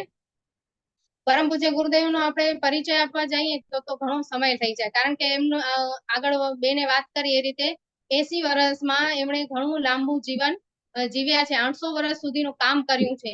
જો એમની વાત કરવા જઈએ તો આપણી પાસે ખૂબ જ ઓછો સમય પડે. તો આજે આપણે ટૂંકમાં એમના વિશે જાણીશું કે એમનું અવતરણ કયા અર્થથી થયું છે. કે ભગવાન સમયે સમયે પોતાના એવા સંદેશાવાહક આ દુનિયામાં મોકલી રહ્યા છે કે જે મનુષ્ય જાતિની તત્કાલીન સમસ્યાઓના ઉકેલ માટે અને વિકૃતિઓ સુધારવામાં ફાળો આપી શકે. દેવદૂત જાતે જ બધું કઈ નથી કરી લેતા, લોક ચેતના ઉત્પન્ન કરે છે, લોકોમાં જાગૃતિ લાવે છે અને જન સમાજમાં લોકમંગળની ભાવના અને પ્રખર બનાવી અને અનેક પરમાર્થ પરાયણ વ્યક્તિ ઉત્પન્ન કરી લે છે. તેઓના સહયોગથી સામૂહિક સત્પ્રયત્નો વડે સમયે સમયે યુગ પરિવર્તનની ઈશ્વરીય ઈચ્છા પૂર્ણ થાય છે. આપણા બધાનું સૌભાગ્ય છે કે વિશ્વના પ્રકાશ સમાન મહામાનવો અને દેવદૂતોની શૃંખલામાં એક નવી કડીના રૂપે પરમ પૂજ્ય ગુરુદેવનો ઉદય થયો. સમયે સમયે ઇતિહાસમાં ક્યારેક ક્યારેક એવું પણ બને છે કે અવતારી સત્તા એક સાથે બહુ આયામી રૂપોમાં પ્રગટે છે અને કરોડો નહીં પણ સમસ્ત પૃથ્વીના ઉદાર અને ચેતનાત્મક ધરાતળ ઉપર બધાના મનોનું નવેસરથી નિર્માણ કરવામાં આવે છે. પરમ પૂજ્ય ગુરુદેવ પંડિત શ્રી રામ શર્મા આચાર્યને એક એવા જ સત્તાના રૂપમાં જોઈ શકાય છે, જે યુગો યુગોમાં ગુરુ અને અવતારી સત્તા બંનેના રૂપમાં બધાની વચ્ચે પ્રગટ થઈ અને 80 વર્ષનું જીવન જીવીને એક વિરાટ પ્રજ્વલિત જ્યોત પ્રજ્વલિત કરી અને તે સૂક્ષ્મ ચેતનાની સાથે એકાકાર થઈ ગયા, જે આજે યુગ પરિવર્તનને નજીક લાવવા માટે પ્રતિબદ્ધ છે. પરમ પૂજ્ય ગુરુદેવનું વાસ્તવિક મૂલ્યાંકન તો ઇતિહાસકારો કરશે, કારણ કે આજે કોઈ પણ સાક્ષાત એમને જો સાક્ષાત જોવા હોય તો તેઓના સાક્ષાત્કાર કરવા માટે ઈચ્છતા હોઈએ તો તેમના દ્વારા પોતાના હાથે લખાયેલ વિરાટ પરિણામમાં પુસ્તકો યુગ સંજીવની સાહિત્યના રૂપમાં આપણે જોઈ શકીએ છીએ કે તેમણે પોતાના ભારથી પણ વધારે ભાર એવા 3200 પુસ્તકો લખ્યા છે અને તેમના સાહિત્યમાં સંવેદનાનો સ્પષ્ટ એટલી ઝીણવટતાપૂર્વક છે કે જાણે લાખો કરોડોના મનના અંતઃકરણને સ્પર્શી જાય એવો છે. અને કાયાકલ્પ કરી નાખે છે. રશિયાના પ્રજાતંત્રની કાર્લ માર્ક્સની સામ્યવાદી ક્રાંતિ પણ આની સામે નાની પડી જાય છે. એવા ગુરુદેવના વિચારો જે પુસ્તક રૂપે અત્યારે આપણી પાસે હાજર છે. તેઓના માત્ર આ યુગવાળા સ્વરૂપનું લેખન કરવામાં લાગે છે કે એક વિશ્વકોશ તૈયાર થઈ શકે છે. પછી તે બહુઆયામી રૂપને, જેમાં તે સંગઠન કરતા સાધક, કરોડોના અભિભાવક, ગાયત્રી મહાવિદ્યાના ઉદ્ધારક, સંસ્કાર પરંપરાના પુનર્જીવન વાળા, કે ગુરુદેવે 16 સંસ્કારો ફરીથી પુનર્જીવિત કર્યા છે કે જે ઋષિ પરંપરા દ્વારા ચાલ્યા આવતા હતા, કે લગ્ન દિવસ સંસ્કાર છે, જન્મ દિવસ સંસ્કાર છે. અત્યારે આપણે પશ્ચિમી સંસ્કૃતિ તરફ ઘણા વધી ગયા છે, પણ પરમ પૂજ્ય ગુરુદેવ યુગ ઋષિએ ફરીથી જન્મ દિવસ કઈ રીતે ઉજવવો, બધા જ સંસ્કાર કઈ રીતે આપણી પરંપરાઓથી કરવા, એનું પુનરુત્થાન ગુરુદેવે કર્યું છે. મમત્વ લૂંટાવવાળા એક પિતા અને નારી જાતિ પ્રત્યે અનન્ય કરુણા વરસાવનારા, તેઓના ઉદ્ધાર માટે ધરાતળ પર ચાલનાર નારી જાગરણ અભિયાન ચલાવનાર તરીકે આપણે એમને ઓળખીએ છીએ. તે પોતાની વાણીના ઉદ્બોધનથી એક વિરાટ ગાયત્રી પરિવાર એમણે આજે ઉભો કર્યો છે, જેમાં કરોડો લોકો આજે ગાયત્રી પરિવાર સાથે જોડાયેલા છે. હવે તેમના જન્મની વાત કરીએ તો તેમનો જન્મ વિક્રમ સંવત પ્રમાણે 1968 અને ઈસવીસન પ્રમાણે 1911 20મી સપ્ટેમ્બરના રોજ આસો વદ 13ના દિવસે આંબલખેડા ગામમાં થયો હતો. તેમના પિતાજીનું નામ હતું રૂપકિશોરજી શર્મા, કે જે એક જમીનદાર હતા અને આજુબાજુ દૂર દૂરના રાજઘરાનાઓના રાજપુરોહિત, શ્રેષ્ઠ વિદ્વાન, ભાગવત કથાકાર હતા. એટલે કે તેમને સારા સંસ્કારો, ધાર્મિક સંસ્કારો તો તેમના કુટુંબમાંથી જ મળ્યા હતા. તે છતાંય પણ ગુરુદેવનું જે અંતઃકરણ છે એ મહામાનવથી સતત પીડાતું હતું. તેઓ બીજાનું દુઃખ કદાપી જોઈ શકતા ન હતા. તેઓ કહેતા કે હું હિમાલય મારું ઘર છે. ત્યારે તેઓ સમજી ના શક્યા કે આ જે ગુરુદેવ જે છે એ અવતારી ચેતના છે અને હિમાલયની ઋષિ સત્તાઓ ના ચેતનાઓના સમૂહ બની અને આ મહાસત્તા આપણી વચ્ચે ઉપસ્થિત છે. હવે તેઓ જયારે બાલ્યાવસ્થામાં હતા ત્યારે નાનપણથી તેઓ છૂત અછૂત કે એવા કોઈ પણ મનોભાવો રાખતા ન હતા.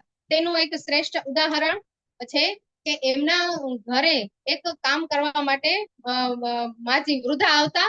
એમનું નામ હતું છપ્પો. ગુરુદેવ એને અમ્મા કહીને બોલાવતા હતા.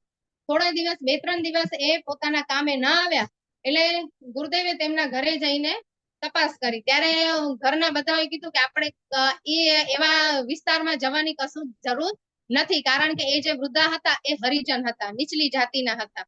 એટલે ઘરનાઓએ કીધું કે જો તમે જશો તો પ્રાયશ્ચિત કરવું પડશે. છતાં પણ મમત્વ ભરેલા ગુરુદેવે રેવાયું નહીં અને તે વૃદ્ધાના ઘરે પહોંચી ગયા. ગંદી લાનીમાં ચાલી અને વૃદ્ધાના ઘરે જઈ અને જોયું તો વૃદ્ધાને હાથમાં ખૂબ જ ઊંડો ઘા થઈ ગયો હતો. એમને હાથમાં ગેંગ્રીન થઈ ગયું હતું. વૃદ્ધાએ પણ પૂજ્ય ગુરુદેવને કહ્યું કે બેટા તું મારા ઘરેથી ચાલ્યો જા, નહીં તો તને ખૂબ જ ઠપકો પડશે, સમાજ તારો વિરોધ કરશે. છતાં પણ આટલી નાની ઉંમરે પણ ગુરુદેવે બધાના વિરોધ સહન કરીને પણ વૃદ્ધાને એમનો ઉપાય કર્યો. એમને દવાખાને લઈ અને તેમને મલમ પટ્ટી લગાવી, દવા લગાવી, જડીબુટ્ટી લાવી આપી અને જ્યાં સુધી સાજા ન થયા ત્યાં સુધી દરરોજ તેમના ઘરે જતા. જ્યારે તેઓ વૃદ્ધા પાસે જઈ અને ઘરે જતા ત્યારે ઘરે ખૂબ જ તેમને ઠપકો મળ્યો અને ગંગા જળથી તેમને બારે જ સ્નાન કરાવવામાં આવ્યું. તેમને ઘરની બારે જ રહેવા માટે આદેશ આપવામાં આવ્યો અને ફરીથી એમના ઘરે ન જવા માટે કહેવામાં આવ્યું. છતાં પણ ગુરુદેવે એમ કહ્યું કે તમે વધારે ગંગા જળની વ્યવસ્થા કરી રાખજો, હું તો દરરોજ એ વૃદ્ધાની સેવા કરવા માટે જઈશ. એટલે આપણે જોઈએ કે બાળપણથી જ ગુરુદેવમાં કેટલા એમ કે નીચલી જાતિનો ભેદભાવ એ લોકો રાખતા ન હતા અને જે પીડિત લોકો છે એની પીડા ગુરુદેવથી જરા પણ સહન થતી ન હતી. પોતે એના માટે બધું જ સહન કરી લેતા પણ બીજાના દુઃખ એમનાથી સહન થતું ન હતું. બીજો એક કિસ્સો છે કે એમના ઘરે ઘોડા સાફ કરવા માટે એક ભાઈ આવતા હતા. તે નીચલી જાતિના હતા. તેમણે ઘરે પૂજા પાઠ બધાના ઘરે થતા હોય એટલે એમને કહ્યું કે અમારા ઘરે તો કોણ આવશે કથા કરવા, મારે સત્યનારાયણની કથા કરવી છે. ત્યારે પૂજ્ય ગુરુદેવે કહ્યું કે હું આવીશ તમારા ઘરે કથા કરવા માટે. ત્યારે એમને ખૂબ જ નવાઈ લાગી. એમણે કીધું કે તમે આવજો નહીં, સમાજ તમારો વિરોધ કરશે. છતાં પણ ગુરુદેવે તેમને કહ્યું કે તમે બધા જ નાઈ ધોઈને તૈયાર રહેજો, હું તમારા ઘરે સત્યનારાયણની કથા કરવા આવીશ. એટલે પેલા ભાઈ હતા એ તો ખૂબ જ ગદગદ થઈ ગયા, એમને તો નવાઈ લાગી અને તે ગુરુદેવ તો તેમના ઘરે સમયસર પહોંચી ગયા અને એમણે કીધું કે મારું એવું સૌભાગ્ય કે તમે મારા ઘરે આવી અને કથા કરી. નવનીત જેવા હૃદયવાળા પૂજ્ય ગુરુદેવે તેમના ઘરે કથા કરી અને એમને સ્વચ્છતાના પાઠ શીખડાવ્યા અને સમાજનો વિરોધ પણ સહન કર્યો છતાં પણ તેમણે પોતાનું કામ કર્યું. કિશોરાવસ્થામાં જ સમાજ સુધારની રચનાત્મક પ્રવૃત્તિઓ, આપણે જોયું કે આ ગુરુદેવે બાળપણથી જ સમાજ સુધારનો આગ્રહ રાખ્યો છે.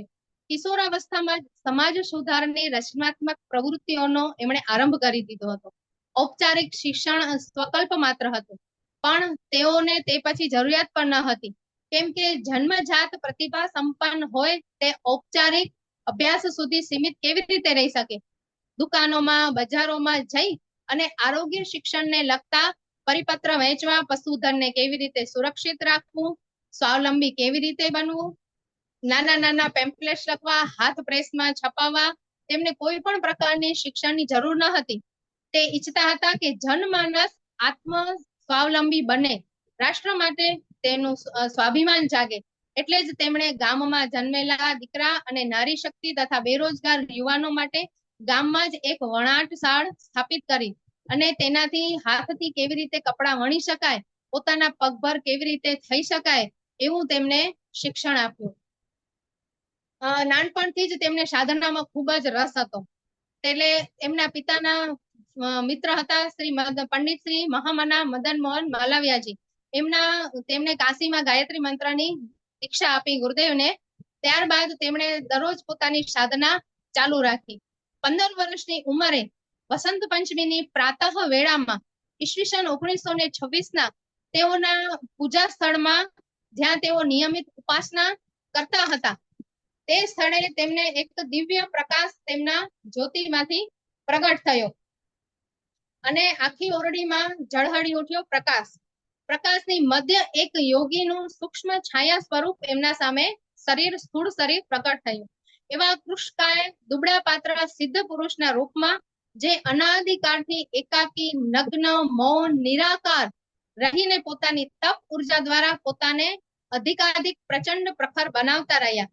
એ દિગંબર દેહધારી હિમરાશિની મધ્યે ઉભેલા દુર્બળ કાયા આ તો સ્થૂળ રૂપમાં ઉપલબ્ધ છે, એમનું એક ચિત્ર ઉભું થયું. અને આપણે જોઈએ છીએ કે હિમાલય યાત્રા સમયે તેમના આગ્રહથી સ્વયં પૂજ્ય ગુરુદેવને પ્રગટ સ્વરૂપમાં પ્રદાન થયું. આ જે છે એમના સરેશ્વર્યા ગુરુ છે.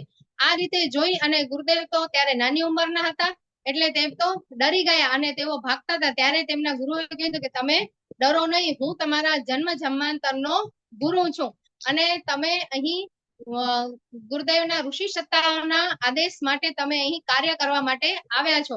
એમ કરી અને ગુરુદેવને તંદ્ર નિંદ્રા આવી ગઈ અને એ નિંદ્રા દરમિયાન તેમના ગુરુએ તેમને 3 જન્મોની ઝાંખી કરાવી, કે જેમાં એમનો પ્રથમ જન્મ હતો સંત કબીરનો, કે ઈસવીસન 1398 થી 1518 સુધી રહ્યા. બીજો જન્મ હતો એમનો સમર્થ સ્વામી રામદાસ, ઈસવીસન 1608 થી 1611 સુધી. અને ત્રીજો જન્મ હતો શ્રી રામકૃષ્ણ પરમહંસ, કે ઈસવીસન 1836 થી 1887 સુધી. આ ત્રણેય ભારતની સંત સુધારક પરંપરાના ઉજ્જવળ નક્ષત્ર રહ્યા છે.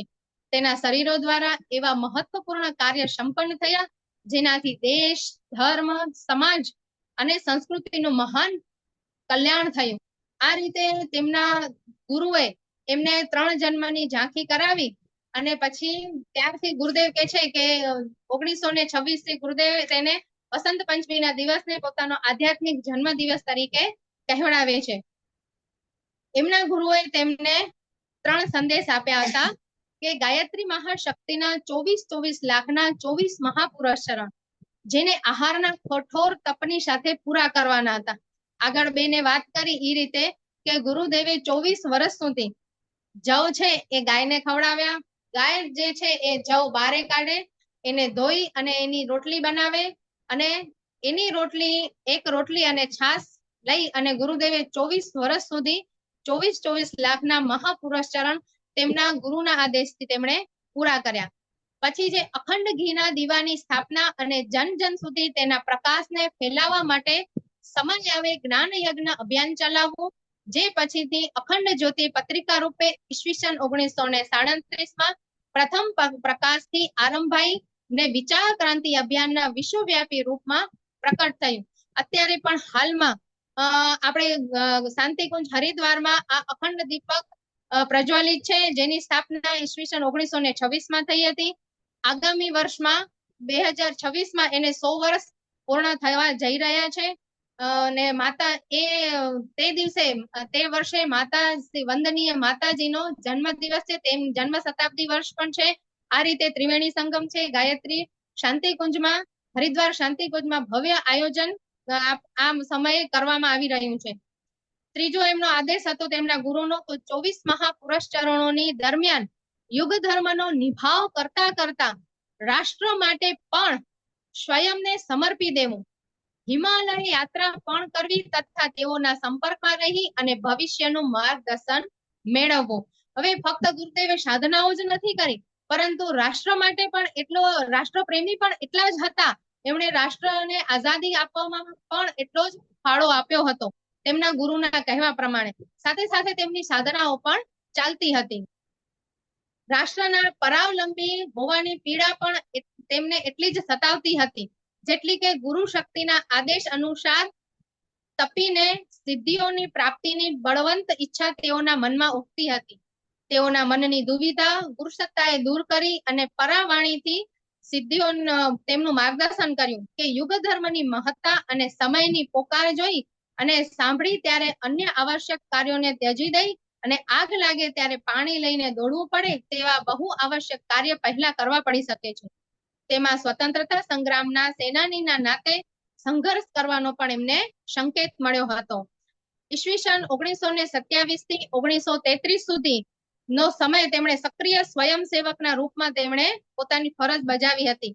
કુટુંબનો વિરોધ હોવા છતાં પણ ચાલતા ચાલતા લાંબો પથ કાપી અને તેઓ આગ્રાની શિબિરમાં પહોંચી ગયા અને તેઓ જેલમાં પણ જઈ આવે છે. 6 મહિનાની એમણે જેલ કરી છે. જેલમાં પણ ગુરુદેવ શાંતિથી બેઠા ન હતા. જેલમાં પણ નિરક્ષરોને શિક્ષણ આપ્યું અને પોતે પણ અંગ્રેજી શિક્ષણ ત્યાં મેળવ્યું. સ્વતંત્રતાની લડાઈ દરમિયાન કેટલાક ઉગ્ર સમય પણ આવ્યો, જેમાં શહીદ ભગતસિંહને ફાંસી આપવાને કારણે કેટલાક લોક આક્રોશના સમયે શ્રી અરવિંદના કિશોર કાળની ક્રાંતિકારી સ્થિતિને જેમ તેઓએ એવા કાર્ય પણ કર્યા જેનાથી આક્રમણકારી શાસકોની સાથે અસહકાર જાહેર થતો હતો. મીઠાના સત્યાગ્રહ દરમિયાન તેઓ જુલ્મી શાસકો સમક્ષ ઝૂક્યા નહીં, તે મારતા જ રહ્યા, પણ સમાધિ સ્થિતિને પ્રાપ્ત રાષ્ટ્રદેવતાના પૂજારીને બેભાન થવું પડ્યું.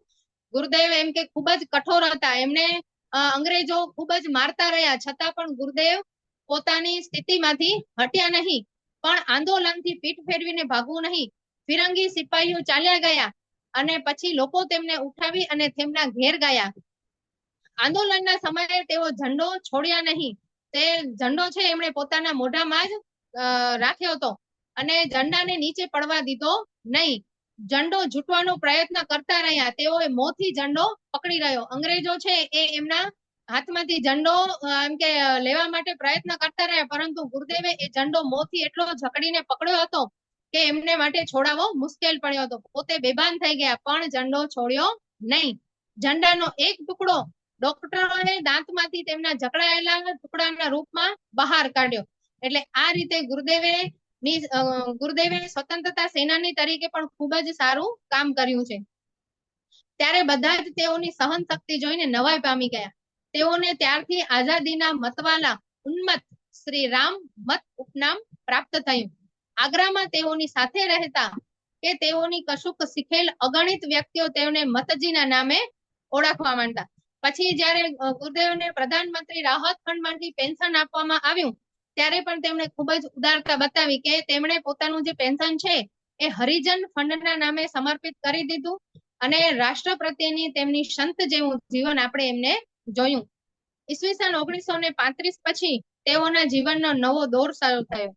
જ્યારે ગુરુ સત્તાની પ્રેરણાથી તેઓ શ્રી અરવિંદને મળવા પોંડિચેરી, ગુરુદેવ વિશ્વકવિ રવિન્દ્રનાથ ટાગોરને મળવા શાંતિનિકેતન તથા બાપુને મળવા સાબરમતી આશ્રમ અમદાવાદ ગયા. સાંસ્કૃતિક આધ્યાત્મિક મોરચા ઉપર રાષ્ટ્રને કેવી રીતે પરતંત્રતાની બેડીથી મુક્ત કરી શકાય એ અંગે નિર્દેશ પામી અને પોતાનું અનુષ્ઠાન પણ સતત ચાલુ રાખ્યું અને તેની સાથે સાથે સૈનિક સમાચાર પર તેમણે ચાલુ કર્યું. ત્યારબાદ ઈસવીસન 1937 એમણે અખંડ જ્યોતિ નામક પત્રિકાનો પ્રથમ અંક બહાર પાડ્યો. વિધિવત ઈસવીસન 1940 જાન્યુઆરી થી તેઓએ પરિવારના સ્વજનોના નામ, સરનામું બધું હાથેથી લખી અને કાગળ પર પગથી ચલાવવાળા મશીનથી છાપી અને અખંડ જ્યોતિ પત્રિકાનો શુભારંભ કર્યો. એમ કે ગુરુદેવ છે અખંડ જ્યોતિ પત્રિકા છાપી અને એક એક ઉપર કુટુંબીઓના નામ લખી અને એને પોસ્ટ કરતા હતા. મિત્રો સુધી પહોંચાડનારા તેઓ હૃદય સ્પર્શી પત્રો દ્વારા તે સંખ્યા નવયુગના મત્સ્યાવતારની જેમ વધતી આજે 10 લાખથી વધારે સંખ્યામાં વિભિન્ન ભાષાઓમાં છપાઈ રહ્યું છે. 1 કરોડથી પણ અધિક વ્યક્તિઓ દ્વારા આ અખંડ જ્યોતિ છે એ વંચાઈ રહ્યું છે, જે ગુરુદેવે સૌ પ્રથમ તેની સ્થાપના કરી હતી. પત્રિકાની સાથે સાથે હું શું છું જેવી પુસ્તિકાના લેખનનો આરંભ થયો. સ્થાન બદલાયું, આગ્રાથી મથુરા આવી ગયા, 2-3 ઘર બદલી અને ઘિયા મંડીમાં જ્યાં આજે અખંડ જ્યોતિ સંસ્થાપન છે ત્યાં આવીને વસ્યા. પુસ્તકોનું પ્રકાશન અને કઠોર તપસ્યા, મમત્વ વિસ્તાર તથા પત્રો દ્વારા જનજનના અંતઃકરણને અડવાની પ્રક્રિયા ચાલુ રહી. સાથ આપવા તેમને વંદનીય માતાજી આવી ગયા હતા. અખંડ જ્યોતિ પત્રિકા લોકોના મનમાં એટલું પ્રભાવિત થઈ ગયું હતું કે વાત ન પૂછો. તેના પછી 6 આના સુધીની અનેક લોકોપયોગી પુસ્તકો તેમણે છાપી. આ દરમિયાન હિમાલયમાંથી આમંત્રણ પણ આવ્યા, અનુષ્ઠાન પણ ચાલતા રહ્યા, જે પૂર્ણ વિધિ પૂજાની સાથે ઈસવીસન 1953 ગાયત્રી તપોભૂમિની સાધના, સ્થાપના, 108 કુંડી યજ્ઞ તથા તેઓ દ્વારા આપેલી પ્રથમ દીક્ષાની સાથે સંપન્ન થયા.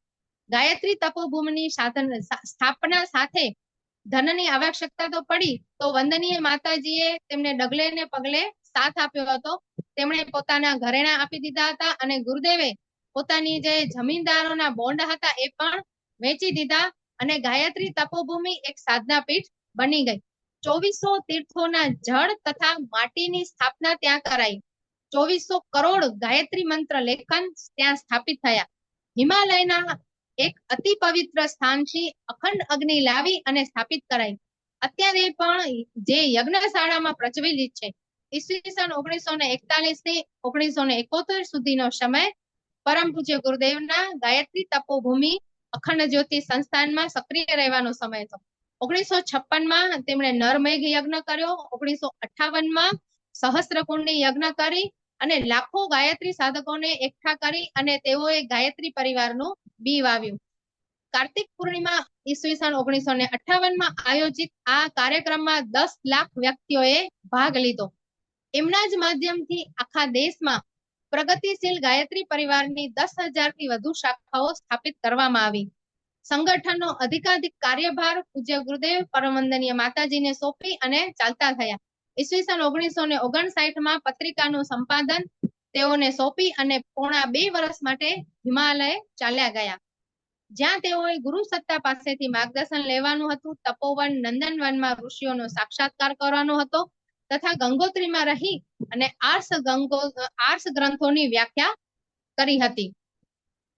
સૌથી મહત્વની સ્થાપના તેને હિમાલયની એક યાત્રા પછી પાછા આવીને કરી, તે છે બ્રહ્મવર્ચસ્વ શોધ સંસાધન, જ્યાં વિજ્ઞાન અને અધ્યાત્મના સમન્વયાત્મક પ્રતિપાદનો પર શોધ કરી એક નવા ધર્મ વૈજ્ઞાનિક ધર્મના મૂળભૂત આધાર સ્થાપવાના હતા. આ સંબંધમાં પૂજ્યવરે વિરાટ પ્રમાણમાં સાહિત્ય લખ્યું. અદ્રશ્ય જગતમાં સંશોધનથી માંડી અને માનવની સુષુપ્ત ક્ષમતા જાગરણ સુધી, સાધનાથી સિદ્ધિ અને દર્શન વિજ્ઞાનના તર્ક જેવા પુસ્તકો, ખૂબ જ પુસ્તકો લખ્યા. આપણી જે આ બ્રહ્મવર્ચસ્વ શોધ સંસાધન છે ત્યાં અલગ અલગ રીતના બધા રિસર્ચ થાય છે કે ગાયત્રી મંત્રથી શરીરના કયા કયા અંગો ઉપર શું અસર થાય છે, યજ્ઞ દરરોજ કરવાથી આપણા શરીરને શું લાભ થાય છે, એ બધા રિસર્ચ આપણા બ્રહ્મવર્ચસ્વ શોધ સંસાધનમાં થઈ રહ્યા છે. તેમની ગુરુદેવની છે કાર્યક્ષેત્રમાં પરમ પૂજ્ય ગુરુદેવ સૂક્ષ્મીકરણમાં પ્રવેશ કરી અને ઈસવીસન 1985માં 5 વર્ષની અંદર પોતાની બધી પ્રવૃત્તિઓને સંકેલી લેવાની ઘોષણા કરી લીધી હતી. આ દરમિયાન કઠોર તપ સાધના માટે હળવા મળવાનું ઓછું કરી દીધું તથા ક્રમશઃ ક્રિયાકલાપ પરમ વંદનીય માતાજીને સોંપી દીધા. રાષ્ટ્રીય એકતા સંમેલનો વિરાટ દીપયજ્ઞોના રૂપમાં નવી વિધિ જનતાને સમર્પિત કરી રાષ્ટ્ર દેવતાની કુંડલીની જાગૃત કરવા તેઓએ પોતાના સ્થૂળ શરીરને છોડીને સૂક્ષ્મમાં સમાવાની વિરાટથી વિરાટતમ થવાની ઘોષણા કરી. ગાયત્રી જયંતિ 2 જૂન 1990 જે આપણે પરમ દિવસે જ ગાયત્રી જયંતિ હતી એ દિવસે એના રોજ મહાપ્રયાણ કર્યું. રાષ્ટ્રે કૃતજ્ઞતા વ્યક્ત કરવા માટે તેઓના સન્માનમાં ₹1 ટિકિટ બહાર પાડેલ, જેનું વિમોચન તત્કાલીન ઉપરાષ્ટ્રપતિ ડોક્ટર શંકર દયાળ શર્માજીએ કર્યું હતું. પોતાની બધી જ શક્તિ પરમ વંદનીય માતાજીને આપી ગયા તથા પોતાની તથા માતાજીની વિદાય પછી સંઘ શક્તિની પ્રતીક લાલ મસાલને ઇષ્ટ આરાધ્ય માનવાનો આદેશ આપી અને બ્રહ્મ બીજની વિકસિત બ્રહ્મકમળની સુવાસને દેવ સંસ્કૃતિ દિગ્વિજય અભિયાન રૂપે શરૂ કરવાનો માતાજીએ સંકલ્પ લીધો. એ સિવાય બીજું છે ગુરુદેવની સ્થાપના છે. ગુરુદેવે 5 મહત્વની સ્થાપના કરી છે કે આગળ જોયું આપણે યુગ તીર્થ આંબલખેડા, અખંડ જ્યોતિ સંસ્થાપન, ગાયત્રી તપોભૂમિ મથુરા, શાંતિકુંજ હરિદ્વારની સ્થાપના પણ ગુરુદેવે કરી. બ્રહ્મ વચ્ચસ શોધ સંસાધન હરિદ્વારમાં જે હમણાં આપણે વાત કરી. અને બીજી એક મહત્વની ખૂબ જ કરી કે દેવ સંસ્કૃતિ વિશ્વવિદ્યાલય જે અત્યારે આપણે હરિદ્વારમાં ખૂબ જ જાણીતું છે કે ત્યાં દેશ વિદેશથી વિદ્યાર્થીઓ ભણવા માટે આવે છે. કે ગુરુદેવે એક પુસ્તકમાં લખ્યું છે કે ઈસવીસન 1964માં કે એક એવો વિશ્વવિદ્યાલય દેશમાં હોવો જોઈએ જે સાચા મનુષ્ય, મોટા મનુષ્ય, મહાન મનુષ્ય, સર્વાંગપૂર્ણ મનુષ્ય બનાવવાની જરૂરિયાત પૂર્ણ કરી શકે. પૂજ્ય ગુરુદેવની આ જ આકાંક્ષાની પૂર્તિ હેતુ દેવ સંસ્કૃતિ વિશ્વવિદ્યાલયની સ્થાપના રાષ્ટ્રના યુવાઓને નિખારી સંભાળી અને તેમને શ્રેષ્ઠતમ નાગરિક, સમર્પિત સ્વયંસેવક, પ્રખર રાષ્ટ્રભક્ત અને વિશેષજ્ઞ બનાવવાની સાથે સાથે મહામાનવ અને દેવમાનવ બનાવવાના પાવન ઉદ્દેશ્યથી કરેલ છે દેવ સંસ્કૃતિ વિશ્વવિદ્યાલયની સ્થાપના. શાંતિકુંજ હરિદ્વાર જે ખૂબ જ સુંદર છે. મારી ગર્ભવતી માતાને વિનંતી છે કે જીવનમાં એક વખત શાંતિકુંજ હરિદ્વારની તમે મુલાકાત લેજો. ગુરુદેવે એમ કહ્યું કે તે મારું શરીર છે. ત્યાં ખૂબ જ શાંતિ મળે છે અને ગુરુદેવના ખૂબ જ આશીર્વાદ મળે છે. જે ત્યાં એક વખત જઈ આવે છે હરિદ્વાર શાંતિકુંજ તે ખાલી હાથે પાછો ફરતો નથી. ત્યાં ગુરુદેવે શું છે કે શાંતિકુંજનું ગાયત્રી નગર જે આજે એક વિરાટ સ્થાપનના રૂપમાં એક એકેડમીના રૂપમાં દેખાય છે. ત્યાં જેમાં એક વારમાં એકી સાથે 10,000 વ્યક્તિ રોકાઈ શકે છે. ઈસવીસન 1981-82માં બનાવવાનું શરૂ કર્યું. વિલક્ષણ દુર્લભ જડીબુટ્ટીઓના છોડ ત્યાં રોપવામાં આવ્યા છે. પ્રખર પ્રજ્ઞા સજળ શ્રદ્ધાની રૂપ તીર્થ સ્થળી પૂજ્ય ગુરુદેવે પોતાની સામે ત્યાં નિર્માણ કર્યું છે. અહીં તેમના નિર્દેશાનુસાર તેમના શરીર છોડતા બંને સત્તાઓને અગ્નિ સમર્પિત કરવાની હતી. સ્વાવલંબન વિદ્યાલયથી લઈ અને એક વિશાળ ઓટલાનું નિર્માણ અને ગાયત્રી પીઠથી લઈ અને ભારતના બધા જ સરકારી વિભાગોના પ્રશિક્ષણના તંત્રની સ્થાપના અહીં કરવામાં આવી છે. એટલે ગાયત્રી શાંતિકુંજ હરિદ્વાર એ જીવતું જાગતું એક તીર્થ છે જ્યાં કોમ્પ્યુટરોથી સજ્જ વિશાળ કાર્યાલયથી લઈ અને પત્રાચાર વિદ્યાલય જ્યાં દરરોજ હજારો પત્રોથી આખા તંત્રનું માર્ગદર્શન કરવામાં આવે છે એ ત્યાંની ખાસિયત છે. ગુરુદેવ પરમ પૂજ્ય ગુરુદેવે આપણે 7 સૂત્રી આંદોલન આપ્યા છે જે અત્યારે ખૂબ જ થઈ રહ્યા છે. જેમાં શિક્ષા આંદોલન છે, પર્યાવરણ સંસ્કરણ આંદોલન છે, નારી જાગરણ આંદોલન છે, સ્વાવલંબન છે, સાધના આંદોલન છે, ચિકિત્સા આંદોલન છે, વ્યસન મુક્તિ આંદોલન છે. આ બધા જ આંદોલનો અત્યારે જોરશોરથી ખૂબ જ સમાજમાં કામ કરી રહ્યા છે. અને એક 8મું નવું આંદોલન છે આવો ગળે સંસ્કારવાન બેડી, જેના અંતર્ગત આપણે આજે સૌ ભેગા થયા છીએ. તો આજે આપણે ગુરુદેવ વિશે જે જાણ્યું તે હું દરેક ગર્ભવતી માતાને વિનંતી છે કે જે આજે તમે સાંભળ્યું ગુરુદેવના જે વિચારો છે, ગુરુદેવ કેવા સાદગી ભર્યું જીવન હતું એમનું, બરાબર છે. તો તમારા બાળકમાં પણ ગુરુદેવ જેવી રાષ્ટ્રભક્તિ આવે, સાદગી આવે, ઈમાનદારી આવે, લોકો પ્રત્યે સદાચાર, મમત્વ, એવા કરુણા, એવા તમારા ગર્ભમાં રહેલા બાળકમાં આ બધા જ ગુણો આવે એવી ભાવના સાથે જય ગુરુદેવ. ખૂબ ખૂબ ધન્યવાદ છે વૈશાલીબેને પૂજ્ય ગુરુદેવના વ્યક્તિત્વના અલગ અલગ પાસા જે આપણી સમક્ષ રજૂ કર્યા એ ખરેખર આપણે ધ્યાનથી એને સમજી અને જો ગર્ભવતી માતા ખાસ કરીને એને પોતાના બાળકમાં ઉતારવાનો પ્રયત્ન કરે તો એનું બાળક છે એ ચોક્કસ એક દિવ્ય શક્તિથી સંપન્ન બની શકે છે. ફરીને વૈશાલીબેનનો ખૂબ ખૂબ ધન્યવાદ છે. અહીં આજનું સેશન આપણે પૂર્ણ કરીએ છીએ. આજે ખરેખર વૈશાલીબેનની પરિસ્થિતિ એવી હતી કે એમની દીકરીની તબિયત સારી ન હતી.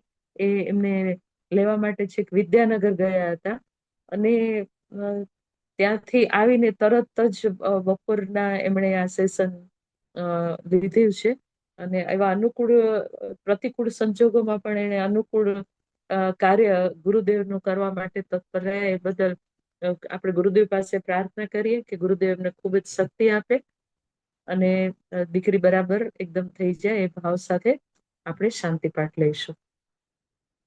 ઓમ દ્યોઃ શાંતિ અંતરિક્ષત્વં શાંતિ પૃથ્વી શાંતિરાપઃ શાંતિરોષધયઃ શાંતિઃ વનસ્પતયઃ શાંતિર્વિશ્વે દેવાઃ શાંતિર્બ્રહ્મ શાંતિઃ સર્વદ્વં શાંતિઃ શાંતિરેવ શાંતિ સામા શાંતિરેતિ. ઓમ શાંતિઃ શાંતિઃ શાંતિઃ સર્વારિષ્ટ સુશાંતિર્ભવતુ. બધાને જય ગુરુદેવ. ટેકનિકલ ટીમમાં તૃપ્તિબેન સંભાળી રહ્યા હતા. ખૂબ ખૂબ ધન્યવાદ.